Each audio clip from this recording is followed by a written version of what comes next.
Rap budget आ गया Katya और students के लिए बहुत धमाकेदार चीज लेकर आया है। 12th पास और ग्रेजुएट बच्चे के लिए पीएम इंटर्नशिप स्कीम पोर्टल आया है।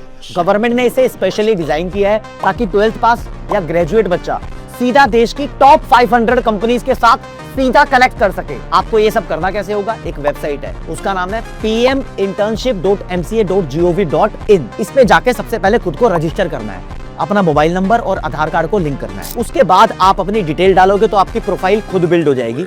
जैसे कि आप 12th के मार्क्स डालो, आपकी स्किल्स क्या है, आपका इंटरेस्ट किस चीज में है। ये पोर्टल खुद आपका एक रिज्यूमे जनरेट कर देगा। आप अपनी पसंद की सिटी डालोगे, कहाँ रहते हो, कहाँ काम करना चाहते हो, सेक्टर डालोगे, कहां पर आपका एरिया ऑफ इंटरेस्ट है। फॉर एग्जांपल डिजिटल मार्केटिंग आपको पसंद है, आपको फाइनेंस पसंद है, मैन्युफैक्चरिंग में जाना है, तो उसके हिसाब से कंपनीज को भी आप सेलेक्ट कर पाओगे। 500 कंपनी है तो आपके इंटरेस्ट की कंपनी सेलेक्ट हो जाएगी, फिल्टर हो जाएगी। अगर कंपनी को आपकी प्रोफाइल पसंद आती है राजे, तो वो आपको इस पोर्टल के जरिए खुद ऑफर लेटर सेंड कर देगी।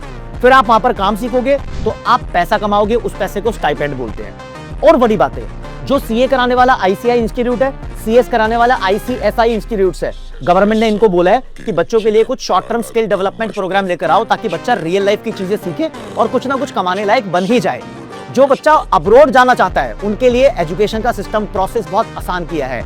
एजुकेशन लोन और लिबरल और आसान कर दिया है। हाँ, जो लोग शेयर मार्केट में ट्रांजैक्शन करते हैं ना, तो ट्रांजैक्शन के ऊपर टैक्स देना पड़ता है। पहले वो 0.02% था, अब 0.05% कर दिया।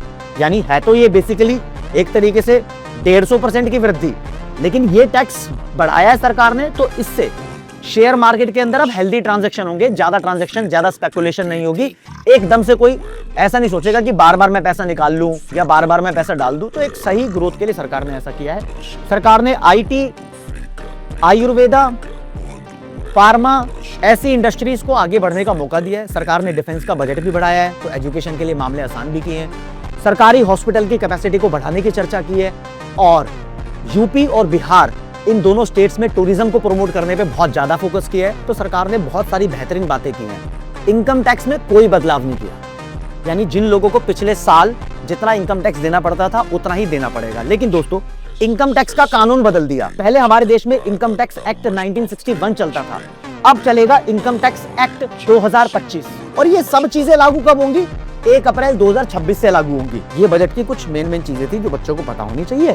उसके अलावा सरकार बोलती है कि हम 7% का देश का इकोनॉमिक ग्रोथ का मोमेंटम बरकरार रखेंगे। और सरकार बोलती है भैया हम फिस्कल डेफिसिट को धीरे धीरे कम करने के मेजर्स ले रहे हैं, 4.3% तक लेकर आएंगे। बस इतना ही जान लो यार, तुम्हारे लिए काफी है।